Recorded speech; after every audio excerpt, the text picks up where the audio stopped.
পৃথিবীতে এমন কিছু মন্দির আছে যা নিজের সৌন্দর্যের জন্য সারা বিশ্বে পরিচিত, কিন্তু ভারতে একটি এমন মন্দির আছে যেটিতে সৌন্দর্যের আড়ালে অনেক রহস্য লুকিয়ে রেখেছে কোটি কোটি বছর ধরে।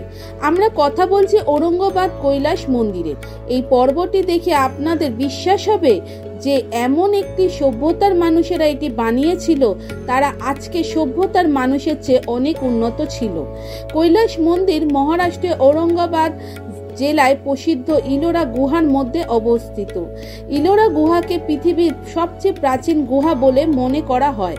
এখানে পাথর কেটে 34টি গুহা এবং একটি রহস্যময় প্রাচীন হিন্দু মন্দির বানানো হয়েছিল, যার নাম কৈলাস মন্দির। এই মন্দিরটি অন্যান্য মন্দিরের মতো পাথরের টুকরো জুড়ে বানানো হয়নি। এটি বানানো হয়েছে একটি মাত্র পাহাড়কে কেটে, তাও আবার উপর থেকে নিচের দিকে কেটে। রাষ্ট্রকূট শাসনকালে জৈন গণিতবিদ ও পণ্ডিতেরা কন্নড় ও সংস্কৃত ভাষায় বহু উল্লেখযোগ্য গ্রন্থ রচনা করেছিলেন। এই সাম্রাজ্যের সর্বশ্রেষ্ঠ রাজা প্রথম অমোঘবর্ষ কবিরাজ মার্গ নামে একটি বিখ্যাত কন্নড় গ্রন্থ রচনা করেছিলেন। দ্রাবিড় স্থাপত্য রাষ্ট্রকূট রাজত্বে বিশেষ উন্নতি লাভ করেছিল। এই স্থাপত্যের সবচেয়ে উল্লেখযোগ্য নিদর্শন হল ইলোরা গুহার কৈলাসনাথ মন্দির, অধুনা মহারাষ্ট্র রাজ্যে, কাশী বিশ্বনাথ মন্দির ও জৈন নারায়ণ মন্দির, অধুনা কর্ণাটক রাজ্যে। এই সবকটি এখন ইউনেস্কো বিশ্ব ঐতিহ্যবাহী স্থান। পৃথিবীর যে কোনো গুহা যদি আমরা লক্ষ্য করি তাহলে আমরা দেখব যে গুহাগুলি বাইরের দিক থেকে ভেতর দিকে কাটা হয়েছে, যাকে কাট ইন মোনোলিথ পদ্ধতি বলা হয়, যা খুবই কঠিন এবং জটিল। এই মন্দিরে স্তম্ভ এবং কলাকৃতি দেখে আপনি হয়তো অনুমান করতে পারবেন এই মন্দির বানাতে প্রচুর পরিমাণ পাথর কেটে সরাতে হয়েছে। আজ পর্যন্ত কেউ সঠিক অনুমান করতে পারেনি যে এই মন্দির কত বছরের পুরনো।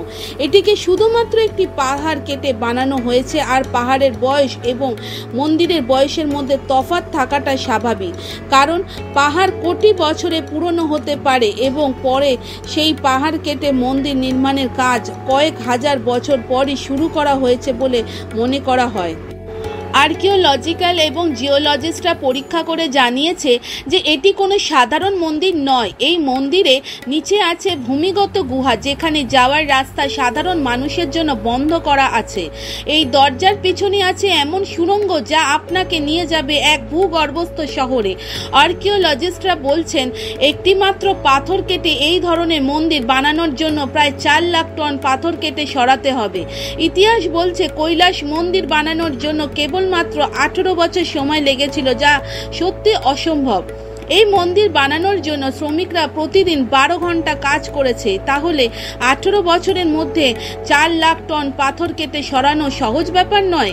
তাদের প্রতি বছর প্রায় 22,222 টন পাথর কেটে সরাতে হয়েছে, যার মানে হচ্ছে 60 টন পাথরকে রোজ এবং 5 টন পাথরকে প্রতি ঘন্টায় এখান থেকে কেটে সরানো হয়েছে। এ তো হলো শুধুমাত্র পাথরগুলো কেটে সরানোর অনুমান। এরপর রয়েছে এই মন্দিরে কলাকৃতি এবং ভাস্কর্য। মন্দিরের ভিতরের ভবনগুলি বানাতে কতটা সময় লেগেছে, এই রহস্য কৈলাস মন্দিরকে আরও রহস্যময় করে তুলেছে। আজ থেকে কয়েক হাজার বছর আগে, যখন আজকের মতন আধুনিক উপকরণ ছিল না, তখন শুধুমাত্র পাথরের কিছু যন্ত্রপাতির সাহায্যে এই ধরনের মন্দির তৈরি করা সত্যিই একটি অবিশ্বাস্য বিষয়। আর যদি এই মন্দির প্রাচীন মানুষেরা পাথরের তৈরি যন্ত্রপাতির সাহায্যে বানিয়ে থাকে, তাহলে এই মন্দির নির্মাণ করতে কয়েক লক্ষ বছর সময় লাগার কথা।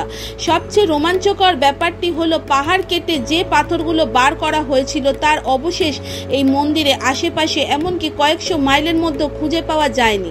এখন প্রশ্ন হলো, সেই সময় যখন কোনো বড় ট্রেনের মতন যন্ত্র এবং উন্নত প্রযুক্তি ছিল না, সেই সময় এত পরিমাণ পাথর কি করে কাটা সম্ভব হয়েছিল এবং মন্দির স্থল থেকে কি করেই বা সরানো হয়েছিল? 1682 সালে তৎকালীন রাজা আওরঙ্গজেব 1000 জন সৈনিকের একটি দল পাঠিয়েছিল এই মন্দিরটিকে পুরোপুরি ভেঙে নষ্ট করে দেওয়ার জন্য। এই 1000 জন সৈনিক প্রায় 3 বছর ধরে এই মন্দিরটিকে ভাঙার চেষ্টা চালিয়ে যায়, তবুও তারা এই মন্দিরটিকে পুরোপুরি নষ্ট করতে পারেনি। যখন ঔরঙ্গজেব বুঝতে পারেন মন্দিরটিকে নষ্ট করা প্রায় অসম্ভব, তখন তিনি মন্দিরটিকে নষ্ট করার কাজ বন্ধ করে দেন।